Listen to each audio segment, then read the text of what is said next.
जी बिस्मिल्लाहिर्रहमानिर्रहीम, अस्सलामु अलैकुम वरहमतुल्लाहि वबरकातुहू। मेरा नाम है डॉक्टर मोहम्मद मुज़म्मिल हसन। एक नए सेशन के साथ आपकी खिदमत में हाज़िर हुए हैं। मेरे साथ मौजूद हैं डॉक्टर अंजुम मसूद साहब। डॉक्टर साहब का बिल्कुल साथ ही गांव है और मैं फार्म पे मौजूद था, तो डॉक्टर साहब से मैंने दरख्वास्त की कि मैं चूँकि फार्म पे बोर हो रहा हूँ, तो डॉक्टर साहब मुझे कंपनी देने आए हैं यहाँ पे। डॉक्टर साहब बहुत शुक्रिया आपका। तो डॉक्टर साहब का एक बहुत बड़ा नाम है डेयरी में, बहुत सारे लोग इनको जानते भी हैं। तो आज ना कुछ मुश्किल सवाल हैं डेयरी के हवाले से जो फ्यूचर में आप लोगों के बड़े काम आने वाले हैं और आप लोग इसको एंजॉय करेंगे। वैसे डॉक्टर साहब थोड़े से महंगे डॉक्टर हैं। आपको जो लगता है ना कि अगर मैं महंगा डॉक्टर हूँ तो ये मेरे से डेढ़े महंगे हैं और इनको अफोर्ड कोई बंदा ही कर पाता है। ठीक है जी।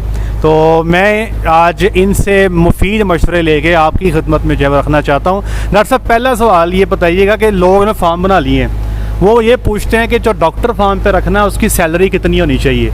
अब आप चूँकि फार्म्स पे जाते रहते हैं, आपको पता ही होगा सारे मामलात का, तो ये बताएं कि एक बंदा जिसने 25 गाइयाँ, मिनिमम 25 से लोग स्टार्ट कर रहे हैं, 25 गाइयाँ रख ली हैं, तो कौन सा डॉक्टर रखना चाहिए? क्या फ्रेश होना चाहिए या एक्सपीरियंस्ड होना चाहिए?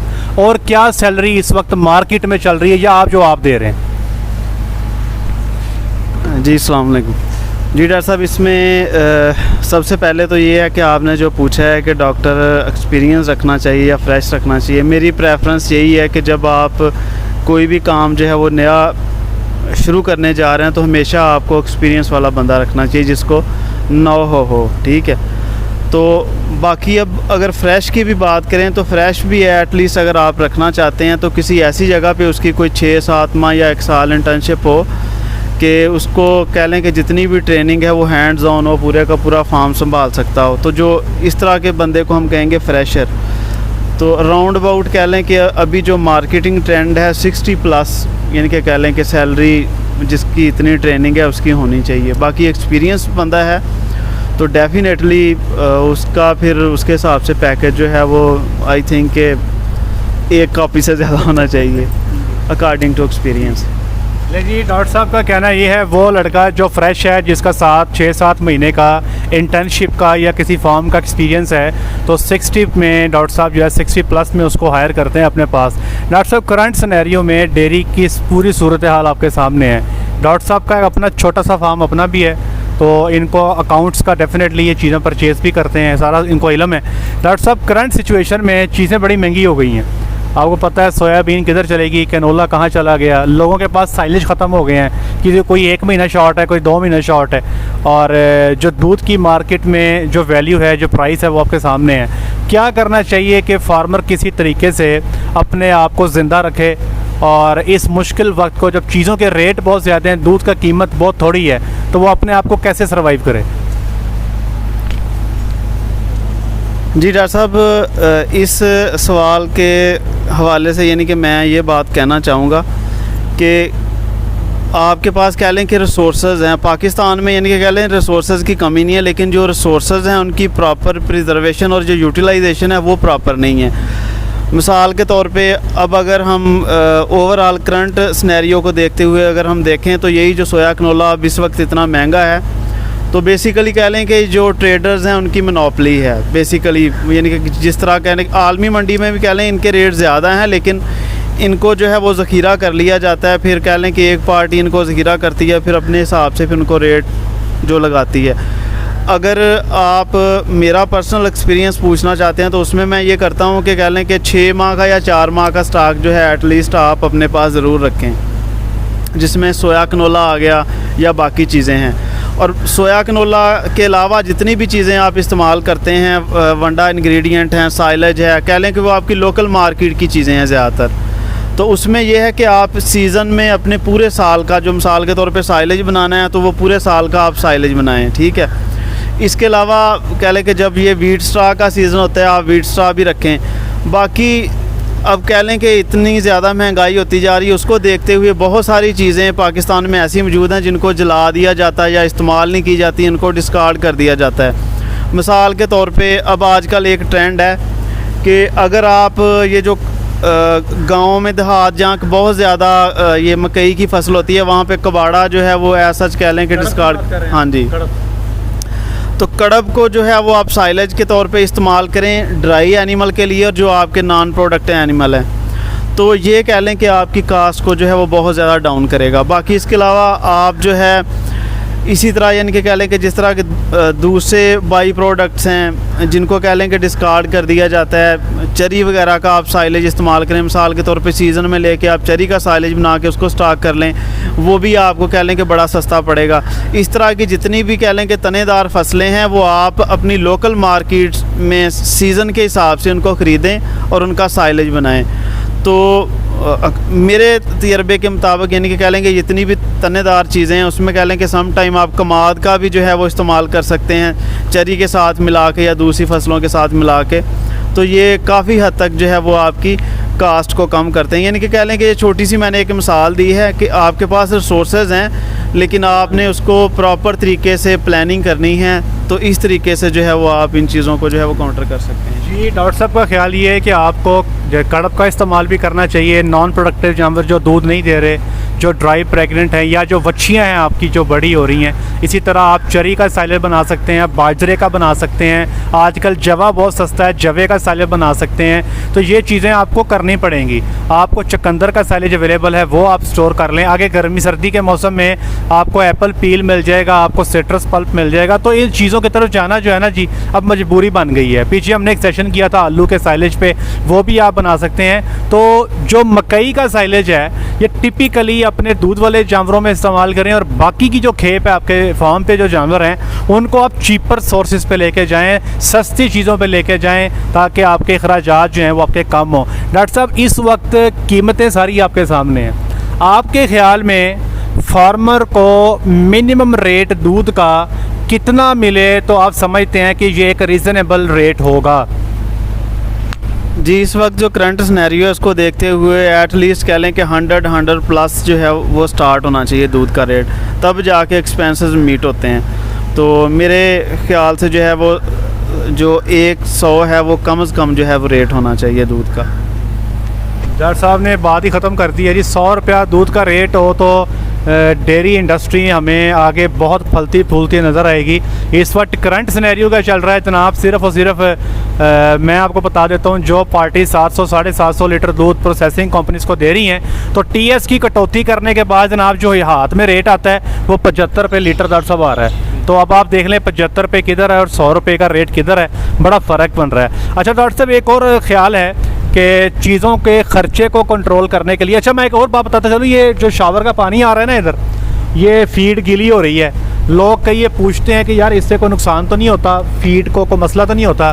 तो ये चूँकि ये आपने देख लिया कि हमारे ऊपर पानी गिर रहा है हवा की वजह से, तो परेशान नहीं होना, ये कोई परेशानी की बात नहीं है। जानवर इसको खा जाते हैं। बस एक चीज़ का ख्याल रखना है कि आपने फीडिंग टेबल को 24 घंटे में कम से कम एक दफ़ा मुकम्मल साफ़ लाजमी करना है, अच्छे तरीके से साफ़ करना है। ऐसे नहीं होना चाहिए कि अगर जानवर ने कुछ खाना पीना छोड़ दिया है तो उसके ऊपर ला के रख दिया, फिर ऊपर ला के रख दिया, तो फिर वहाँ पे कीड़े भी पड़ जाएंगे और जानवर के लिए नुकसानदेह भी होगा। तो 24 घंटे में एक दफ़ा आपने इसको लाजमी साफ़ करना है। डॉक्टर साहब बच्चियों के हवाले से रिप्लेसर, कई लोग सोच रहे हैं कि दूध मार्केट में ज़्यादा बेचा जाए और रिप्लेसर जो है बच्चों को मिल्क रिप्लेसर दिया जाए, तो आपके ख्याल में मिल्क रिप्लेसर पे जाना अक्लमंदी है या फिर रॉ मिल्क ही पिलाना चाहिए? डॉक्टर साहब इस हवाले से यानी कि कह लें कि ज़्यादातर जो मैन्युफैक्चर कंपनी हैं उन्होंने कह लें कि ओवरऑल डिल्यूशन रेशो अगर हम रिप्लेसर यूज़ करते हैं तो वो ये दी होती है कि आप 1 kg जो है वो पाउडर इस्तेमाल करें और उसमें 7 लीटर या 8 लीटर पानी डालें, ठीक है। टोटल सैलड की बात नहीं होती। अब जब कंपनियां दूध उठाती हैं तो वो टोटल सैलड का कह लें कि एक बड़ा वावेला मचाती हैं। तो बेसिकली जो मेन रिक्वायरमेंट होती है बच्चे के लिए वो ऑन टोटल सैलड बेसिस होती है। तो कह लें कि अगर तो आपने रिप्लेसर लेना है और उसको ज़्यादा डिल्यूटेड फॉर्म में लेना है तो कंपैरेटिवली वो कोई आपको 5-10 रुपये जो है वो जो फ्रेश मिल्क की निस्बत सस्ता पड़ेगा। लेकिन अगर हम टोटल सॉलिड की बेसिस पे देखें तो 1 kg पाउडर के अंदर अगर आप 5 से 6 लीटर पानी डालें ना तो फिर तकरीबन कह लें कि जितने टोटल सैलड की बच्चों को ज़रूरत है वो पूरे होते हैं। जब हम इस लेवल पे आते हैं तो वो तकरीबन दूध से भी कोई 5 रुपये जो है वो ज़्यादा आ जाता है। अगर हम टोटल सैलड पे बच्चे को फीड करते हैं तो रिप्लेसर कोई इतनी अच्छी ऑप्शन नहीं है। हाँ, अगर हम उसको डिल्यूटेड फॉर्म में लेके जाते हैं, ज़्यादा डिल्यूट करके इस्तेमाल करते हैं तो ये अच्छी ऑप्शन है, लेकिन इसके साथ कुछ साइड इफ़ेक्ट भी हैं। आपके ख्याल में आप दूध पिला रहे हैं या रिप्लेसर दे रहे हैं? जी, मैं हमेशा फ्रेश मिल्क यूज़ करता हूँ। ले जी, ये भी बात क्लियर होगी। मैं भी जी अब तक जितने फार्म मेरे पास है हम फ्रेश मिल्क का इस्तेमाल करते हैं, रिप्लेसर का इस्तेमाल जो हम बिल्कुल भी नहीं कर रहे। अच्छा डॉक्टर साहब, अगला सवाल बहुत ही ऑनेस्टी के साथ हमने इसका जवाब देने की कोशिश करनी है। देखें डॉक्टर साहब, गर्मी का मौसम आ गया, हमारे कई सारे दोस्त हैं, हमारे कई सारे डॉक्टर साहिबान हैं, आपके स्टूडेंट हैं, मेरे स्टूडेंट हैं, डेयरी फार्म्स पे नौकरियां कर रहे हैं। डॉक्टर साहब, अप्रैल का महीना चढ़ गया, आपने ये बताना है डॉक्टर साहब कि जो अगले महीने आ रहे हैं, मई, जून, जुलाई, अगस्त और सितंबर, इसमें ब्रीडिंग के रिज़ल्ट्स आपने क्या देखे हैं अपने जो आपका लाइफ टाइम एक्सपीरियंस है? अमेरिकन काउस टिपिकली, चूँकि आजकल ज़्यादा अमेरिकन काउस हैं लोगों के पास, तो आप अगले महीनों में ब्रीडिंग का कैसा रिज़ल्ट देखते हैं जो आपका लाइफ का एक्सपीरियंस है? इसमें जी जो जिस तरह डॉक्टर साहब ने कहा कि जो नेक्स्ट आने वाले मंथ हैं, इसमें कह लें कि हीट स्ट्रेस की वजह से ओवरऑल एनवायरनमेंटल कंडीशन बड़ी हार्श हो जाती हैं। तो ओवरऑल यानी कि जितनी भी इंपोर्टेड ब्रीड हैं, जिसमें कह लें कि स्पेसिफिकली हॉस्टन फ्रीजियन है, फ्राम डच रीजन है, ऑस्ट्रेलियन है या अमेरिकन रीजन है, तो इनकी जो ब्रीडिंग है वो डेफिनेटली कंप्रोमाइज़ होती है। तो कह लें कि राउंड अबाउट इनका जो कंसेप्शन रेट है वो हाफ़ रह जाता है। ठीक है, जो आप सर्दियों में ले रहे हैं उसकी बनिस्बत आपका जो कंसेप्शन रेट है वो राउंड अबाउट हाफ़ या लेस देन हाफ़ रह जाता है। ठीक है, अगर मिसाल के तौर पे आप 70% ले रहे हैं सर्दियों में या अच्छे सीज़न में, तो ये तकरीबन 30 to 40 के दरमियान फाल होता है ये हार्श वेदर की वजह से। बाकी कह लें कि और बहुत सारी मैनेजमेंटल प्रैक्टिस हैं जिनको अडॉप्ट करते हुए ज़ाहिर है फिर उनकी वजह से फिर खर्चा भी बढ़ता है। तो इसको कह लें कि बूस्ट किया जा सकता है, लेकिन ये है कि जिस लेवल पे ब्रीडिंग जो है वो सर्दी के मौसम में या ठंडे मौसम में होती है, गर्मी में उस लेवल पे जो है ब्रीडिंग नहीं की जा सकती। अच्छा, मैं यहाँ पर आपको जी कॉर्पोरेट डेयरीज़ का आपको थोड़ा सा आइडिया दे देता हूँ। कॉर्पोरेट डेयरीज़ में आपका टारगेट जो गर्मी का मौसम है, जून, जुलाई, अगस्त और सितंबर, जो टारगेट सेट किया जाता है दरअसल 19% पे लोगों ने टारगेट सेट किया होता है कि अगर मिसाल के तौर पे आप 100 जानवरों को इंसेमिनेट करते हैं तो 19 उनमें से प्रेग्नेंट हो जाएं, ये टारगेट सेट किया जाता है। ये मैं कॉर्पोरेट सेक्टर की बात कर रहा हूँ। डॉक्टर साहब, सेक्स सीमन का इस्तेमाल जुलाई अगस्त में रिकमेंड करते हैं? यानी कि अगर वस्ती पंजाब की या जनूबी पंजाब की बात करें तो यहाँ पे नहीं हो सकता। अगर आप हिली एरियाज़ या दूसरे जो ठंडे इलाके हैं वहाँ पे आप इसका रिस्क ले सकते हैं, लेकिन वस्ती पंजाब और जनूबी पंजाब यहाँ पे आप इसका रिस्क ना लें। कह लें कि ये कंसेप्शन रेट ना होने के बराबर होगा। ठीक है, और ये ख़र्चा ही पड़ेगा तकरीबन आपको। जी, ये डॉक्टर साहब ने बिल्कुल बात क्लियर कर दी है कि ना होने के बराबर, ये मैं सिर्फ बता रहा हूँ, ना होने के बराबर होगा। देखें जी, बात ये है, आपको मैं एक काम कहता हूँ, आप आज ही करें। आपके पास फार्म पे जो डॉक्टर्स मौजूद हैं, आप उनसे रिक्वेस्ट करें, या आपके पास जो फार्म पे वीएस मौजूद हैं, आप उनसे रिक्वेस्ट करें। मेरे पास जो इस फार्म पे डॉक्टर साहब हैं वो ये काम कर रहे हैं कि मिल्किंग पे जब जानवर जाते हैं तो तीनों चौवाइयों पे हम जानवरों का रैंडमली कोई 4, 5, 6 जानवरों का बुखार चेक कर लेते हैं, टेम्परेचर ले लेते हैं। 103 से ऊपर नहीं होना चाहिए गर्मी के मौसम में। 103 से नीचे 102 है, 102.5 है, 101 है, तो ये ठीक है। लेकिन आप देखेंगे कि आपके लिए 103 से नीचे आना महाल हो जाएगा। तो ठीक है, आप इसको चेक करें, आपको समझ आ जाएगी कि अगर एक जानवर का बॉडी का टेम्परेचर अंदर इतना ज़्यादा है तो वो कैसे कंसीव होगा, कैसे उसके रिज़ल्ट्स आएंगे और कैसे उसके मामला चलेंगे। डॉक्टर साहब, ब्रीडिंग के रिज़ल्ट्स इम्प्रूव करने के लिए आगे जो गर्मी का मौसम आ रहा है, क्या स्ट्रैटेजीज़ होंगी? जैसे सर्दी के मौसम में हम प्रोटोकॉल लगा रहे होते हैं जानवरों को कंसीव करने के लिए, तड़ाताड़ प्रोटोकॉल लगते हैं, इंसेमिनेशंस भी होती हैं, रिज़ल्ट्स भी अल्हम्दुलिल्लाह आ रहे होते हैं। तो गर्मी के मौसम में आप क्या समझते हैं, प्रोटोकॉल लगाने चाहिए? अगर नहीं लगाने चाहिए तो रैंडम इंसेमिनेशन होगी या नॉर्मल सीमन का इस्तेमाल होगा, या कुछ लोग मैंने ये भी सुना है कि जुलाई, अगस्त, सितंबर में ब्रीडिंग को वैसे स्टॉप कर देते हैं। तो क्या ख्याल है आपका? जी, इसमें इस तरह है कि ये डिपेंड करता है कि आपका फार्म का कह लें कि ओवरऑल कितनी कह लें कि परसेंट जो एनिमल है आपके कवर हो गए। मिसाल के तौर पे अगर आपके ज़्यादातर एनिमल जो हैं वो आपने कहीं से कोई हर्ड मंगवाया और गर्मियों में आके उनकी काविंग हुई, या फिर कह लें कि वो आपकी मजबूरी बन जाती है। लेकिन अगर ओवरऑल हम जनरल सिनेरियो में बात करें तो जो कॉरपोरेट सेक्टर हैं वहाँ पे कह लें कि सारा साल जो है वो ब्रीडिंग चलती है, लेकिन ये है कि उनके अकॉर्डिंग टू देयर टारगेट कह लें कि 80% उन्होंने जो है वो सर्दी के सीज़न में या फेवरेबल जो एनवायरनमेंट है उसमें कवर करना होता है। बाकी जो थोड़ा बहुत 20 या 30% हर्ड रह जाता है तो उसमें कह लें कि वो कंसेप्शन के बहुत हार्ड टारगेट नहीं सेट करते, तो आहिस्ता आहिस्ता जितना भी उनको रिज़ल्ट मिले वो उसको चलाते रहते हैं। अच्छा डॉक्टर साहब, इस चीज़ को देखें कि ज़्यादातर लोगों के पास जो अमेरिकन गाय आई है वो नवंबर में आई है या मार्च में आ गई है। ये कुछ तो बच्चे दे चुकी हैं, उनका ब्रीडिंग सीज़न अब शुरू हुआ है जी। जिनके पास फरवरी या मार्च में एनिमल्स आए हैं वो आपके पास्चुरेट करेंगे मई जून के अंदर। तो इस हिसाब से देखें कि ये सारे के सारे जानवर हैं, अब ये आगे कंसीव करवाने हैं, ब्रीडिंग सीज़न जो आगे चल रहा है वो गर्मी का है, इस चीज़ को ध्यान में रखते हैं। इसमें जी ब्रीडिंग को कवर करना बड़ा मुश्किल है वैसे, लेकिन जैसे कि मैंने कहा मजबूरी है, अगर आप कह लें कि इसको नहीं चलाएंगे तो आपके डेज़ इन मिल्क बड़े हाई हो जाएंगे। तो कह लें कि कुछ प्रैक्टिशनर जो हैं वो बंद कर देते हैं, लेकिन ये है कि अगर मैं अपना पर्सनल बताऊं तो मैं गर्मियों में भी ब्रीडिंग जो है वो बंद नहीं करता। सेक्स सीमन को जो है सिर्फ वो हीफर तक कह लें कि रिस्ट्रिक्ट कर देता हूं। फर्स्ट कावर, सेकंड कावर या जितनी भी कह लें कि लेट लैक्टेशन वाली कॉज हैं उनको नॉर्मल सीमन पे ले जाता हूं। बाकी मैनेजमेंटल प्रैक्टिसेस हैं कि आप THI को कंट्रोल कर लें।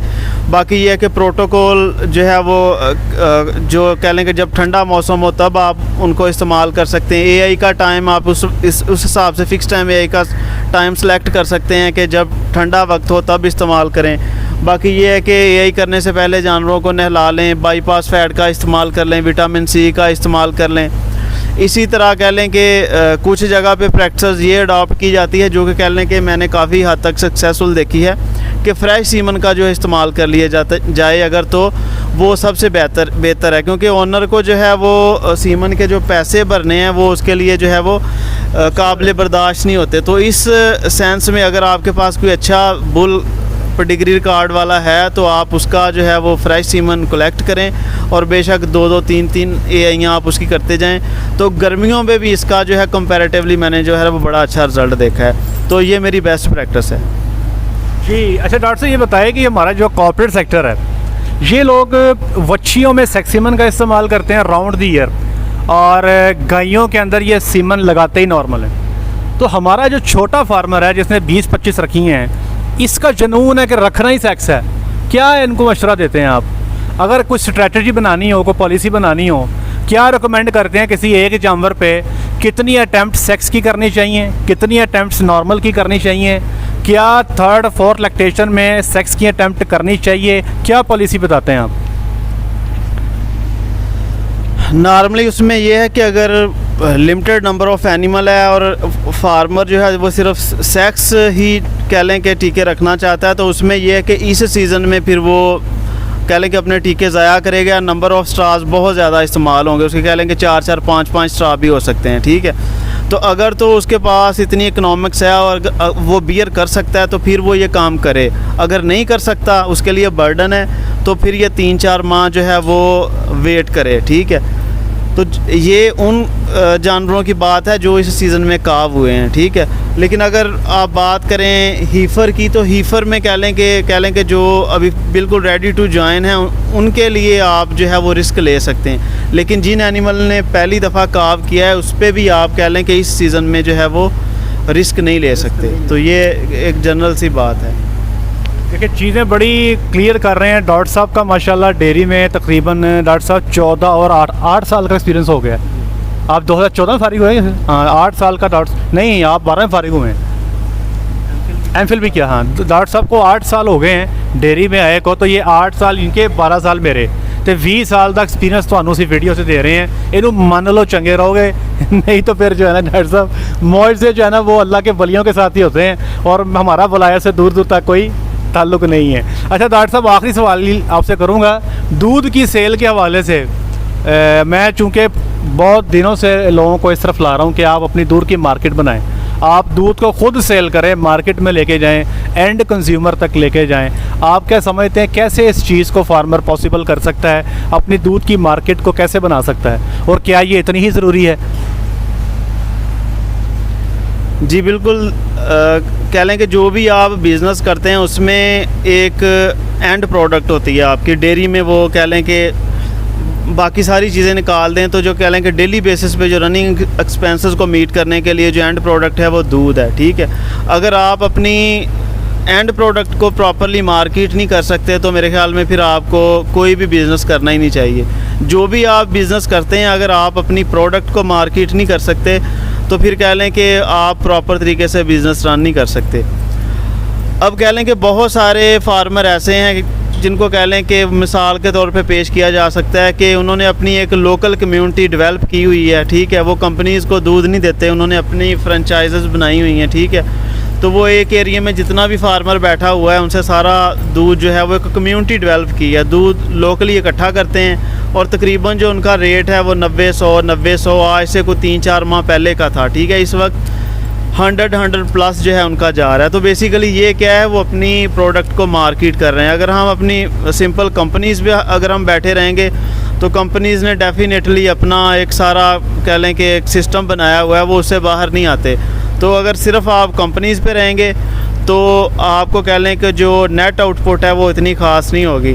तो ज़्यादातर डेयरी फार्म क्या करते हैं कि कंपनीज़ को अटैच कर लेते हैं अपनी कह लें कि प्रोडक्ट को सिक्योर करने के लिए। अगर किसी वक्त मजबूरी में कह लें कि अगर लोकल मार्केट में दूध सेल आउट नहीं होता तो वो कंपनी को डिस्पैच कर देते हैं एज ए सेफ़ ऑप्शन। लेकिन वो मेजॉरिटी में अपना जितना भी ज़्यादातर वॉल्यूम होता है 70-80% वो तकरीबन लोकल मार्केट में ही सेल करते हैं। तो ये कह लें कि गवाला सिस्टम है या लोकल मार्केट में फ्रेंचाइज सिस्टम है, तो इस तरह से वो अपनी वर्किंग करते हैं। तो लोकल मार्केट होनी चाहिए। जी मेरा ख्याल है हमने आज के सेशन में बहुत सारी चीज़ें कवर कर ली हैं। डॉक्टर साहब एक आपसे अगले सेशन में पूछूंगा बच्चे कैसे पालते हैं आप, वो लोगों को बड़ा शौक़ है सीखने का, लेकिन आज का सेशन काफ़ी लंबा हो गया।